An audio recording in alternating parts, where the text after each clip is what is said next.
Hello everybody and welcome back to my channel. I just hit 25K this last month and I am so excited about it. I think back to when I had 400 subscribers and I was so freaking pumped that 400 people had actually liked me enough to hit the subscribe button. It doesn't matter how many subscribers I have, every single time I get a new subscriber, it literally just makes me so happy. Thank you so much for the support. Today we're gonna be doing another Q&A video. I do these every once in a while where I will throw up a question box up on my Instagram and ask you guys to tell me all of the questions that you guys have about Chicago, apartments, anything that I can answer for you that might be of interest. And as usual, I got a lot of questions. So this is gonna be part one of two different videos answering all of your guys' questions from today.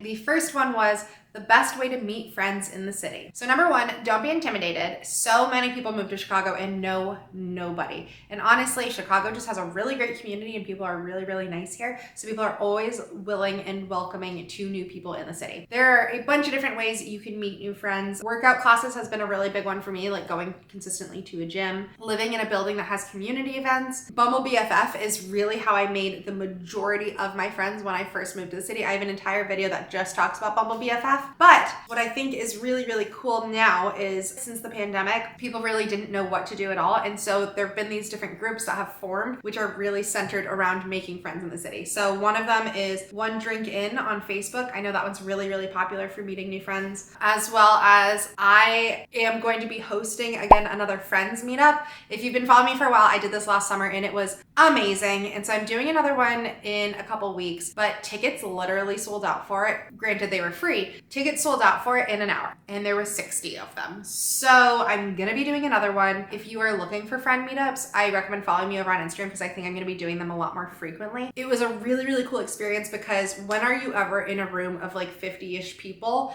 and every single person in that room is looking to make friends? I thought it was such a cool environment. A lot of the people that went are still really good friends today. It was a cool thing to see and I was really happy with how it went. If you are looking to make friends, recommend following me on Instagram because that's been really cool and I want to do more of those more frequently. All right, next question, tips for taking public transportation. So I do have an entire video on public transportation as well. Number one, it is so easy. You'll have a little bit of a learning curve. It's gonna seem overwhelming at first, but once you get the grasp on it, it is so easy and super convenient. I'm convinced Chicago has the best public transit in the States. I don't know all of the ins and outs of New York, so that one might have us beat maybe, but it is so much better than San Francisco's where I'm from, and I am obsessed with the public transit here. It is $2.50 per ride. If you need to transfer or if you're riding again within like a 2-hour window or something, it's free. Basically what you're gonna wanna do is get a Ventra card. You can also get these on Apple Pay, so you don't have to have the physical card, but it looks like this and you just tap it to get on. It works for both the buses and the trains. There's a lot. I have many tips on the transit, so I really recommend watching that video. I'll pop the thing up here so you can see it, but that will teach you everything you need to know about using the transit in Chicago. All right, best things to do if traveling that aren't super touristy. Eat.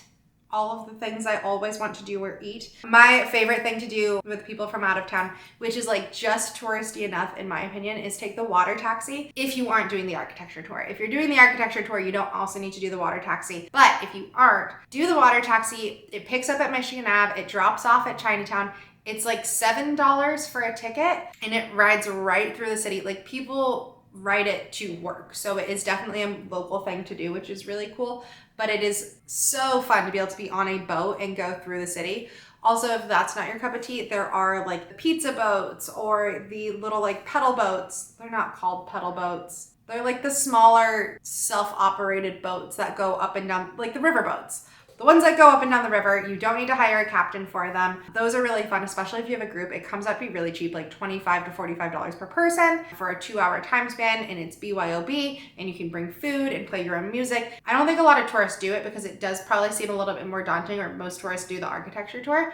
But that one's a really, really fun one. We've done it with our friends and we've had a blast doing it. Next one says, just moved, any advice on how to affordably grocery shop in the city? Jewel-Osco is gonna be your cheapest option. That's like our Kroger here. Mariano's is pretty similar in price point. I shop at Trader Joe's, which I feel like is really similar in price point as well. Whole Foods is always gonna be more expensive.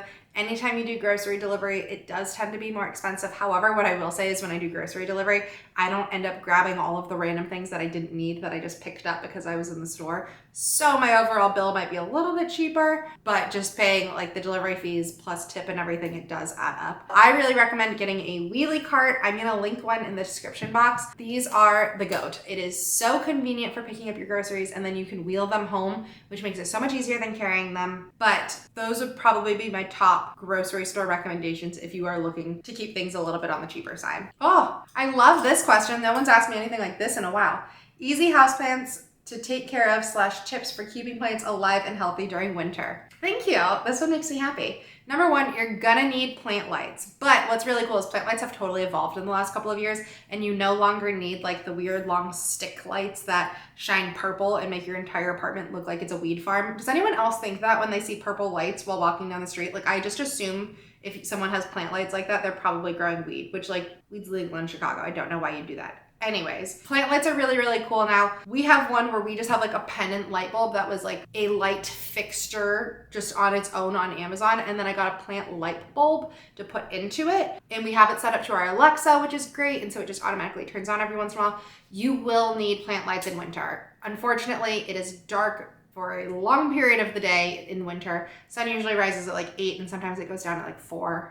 That's just not enough light for any of my houseplants to get. Plus, being in an apartment, everything literally needs to be up against the window, otherwise it'll die. So highly recommend getting plant lights. As far as easy plants for apartments, they're still gonna need light. Like, you cannot put a plant in a corner, it will die. But this one right here, this is a pothos. Those are really good. You can also do clippings of them and propagate it and it will grow into more, but those last really well. ZZ plants are a really good and easy one, as well as snake plants and spider plants. Those would probably be my top recs for like beginner plants to kind of get your feet wet before you get into more difficult things. Fiddle leaves, beautiful, love them, have one myself. It is one of the most challenging plants. Those things are finicky and love to die. So I recommend that one as like expert level. You're like pothos, snake plant, ZZ plant, good beginners. And they're beautiful, they look great.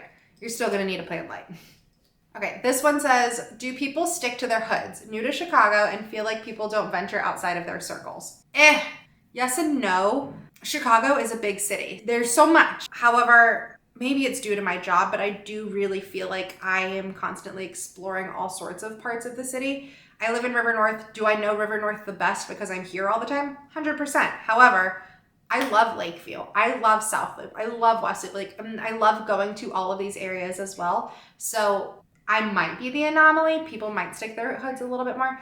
But at least in my friend group, I do feel like we get out and about a really good amount. It might just be the people you know. I highly recommend, though, making a conscious effort to explore as much of Chicago as you can, just because all of the neighborhoods are so different and they are so cool. If you have not gone down to Pilsen and gotten tacos yet, you're missing out. If you haven't gone to Uptown and gotten Vietnamese food yet, you're missing out. Like, there's so many things. Chinatown, I'm such a food person and I love foods of different cultures. So I love going to these different areas and eating and exploring and just like the culture in the neighborhoods. It's so cool. Also, while it's summer, check out the street fests in the different neighborhoods because that's a really great way to be able to see the culture in the neighborhoods and have it on display and beautiful and celebrated and amazing.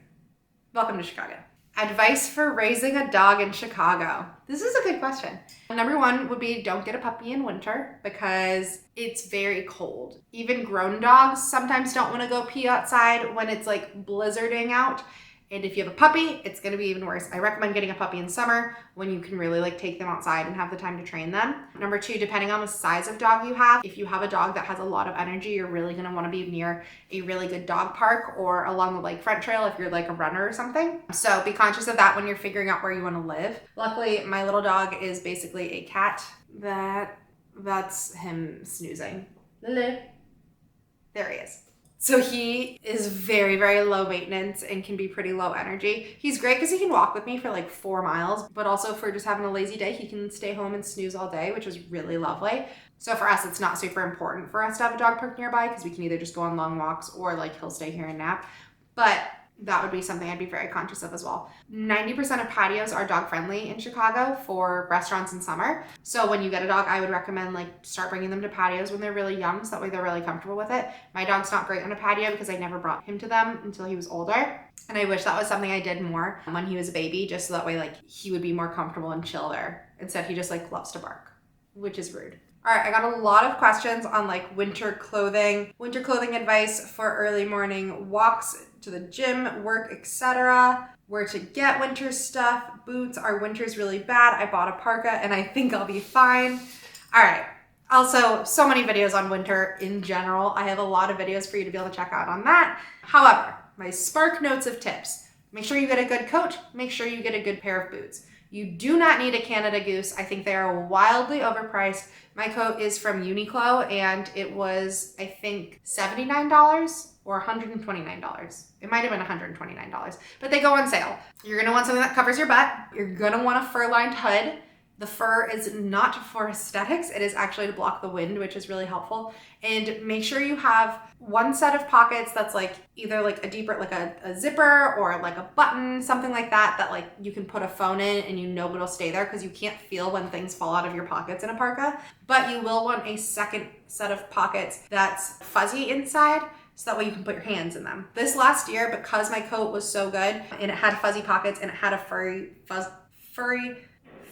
fuzzy fur-lined hood, I did not wear a hat and I did not wear gloves all winter long. I kept my hands in my pockets and I kept my hood on and I was good to go. Boots, you do not need like thick, crazy snow boots. When we do get snow, the sidewalks are typically prepped with salt, so you're not like trudging through 2 feet of snow. If you are, it's a very rare occasion, you'll survive. A lot of people get away with like Converse, especially the Converse with the grips on the bottom. I see a lot of that in winter. My toes get really cold, so for me, fur-lined Docs is all I want to wear. I wear my slip-on fur-lined Doc Martens from the first snow every single day until the last snow in winter. Like, I don't wear any other shoes in that entire time span. So those are really comfortable. They're really easy to walk around in the city. That would be my recommendation. It is always better to buy your winter stuff in summer because it's just cheaper and it's usually on sale, which reminds me I should look up if I can get a pair of fur-lined Docs on sale now while it is summertime. For the days where it's really, really, really freezing cold, I have an electric vest. That's really great, but that would be like if it's like less than 10 degrees and I have to be outside for some reason. Layers to go underneath your pants and underneath your sweaters or anything, like a thin thermal layer. I get mine from Uniqlo. I love them, but Cuddle Duds is another really good one. Long socks, make sure your ankles don't show. But honestly, at the end of the day, as long as you've got a good parka and a good pair of boots, you're gonna be fine. It's really not that bad. Specifically, if we're talking about clothes to like go out walking, like if you want to go for a walk in winter, you probably don't want to be in a parka. In that situation, I would say something more like a down jacket would be nice because it'll be a little bit lighter, but easier to move around in. I'm trying to plan this for myself because I've gotten really, really into going for walks this summer and I want to keep that up during winter and can't be walking in my parka. It's too big. All right, last question I'm going to answer in this video because I feel like this has been a long one. Best Michelin star restaurants where the food is worth the spend. I'm gonna be honest, I looked at the list the other day and I've never been to a Michelin restaurant in Chicago. I've been to a ton of the Bib Gourmand restaurants, which is like the next tier down. It's like the more casual Michelin restaurant level. And I've been to a bunch of those, but I've never done an actual Michelin star restaurant. I am dying to go to Alinea. Every single person I've talked to has been like, it was highly worth the hype. Like everyone has said that it's absolutely amazing. And I feel like it's really rare to have something. Is it a 3-star? I'm pretty sure it's the only 3-star Michelin restaurant in Chicago. If something is that highly rated and everyone says it's amazing, I just gotta do it. I feel like that's a once in a lifetime like bucket list item. It is so expensive. I think it's like $300 without the wine pairing, which honestly I don't need because I'm not a wine girl. Like I wouldn't know anything about it anyways. But I feel like I just gotta do it once. All right, I'm gonna wrap up this video here. I still have a lot of Chicago questions left, even outside of apartments. So I think I might do a part 2 of just Chicago questions as well. But I hope you enjoyed this video. I hope it gave you some insight and answered some of your questions. Keep an eye on my Instagram. I do post these Q&A boxes every once in a while, and so I will be doing another one sometime soon. So make sure you submit your own questions in there. Hit that big red subscribe button. You've made it all the way through this entire video. You might as well subscribe. If you are living in Chicago, I am still selling my super cute little beer can cups. Those are available on Etsy. see, we are getting down to like the last like 50 or so of them. So they're still available. Check that out. And lastly, if you liked this video, please give it a thumbs up. It really supports my channel, lets me know what kind of videos you guys are liking, and of course helps with the algorithm. Thank you guys so much for watching. I appreciate your support so much more than you know. I will see you next time.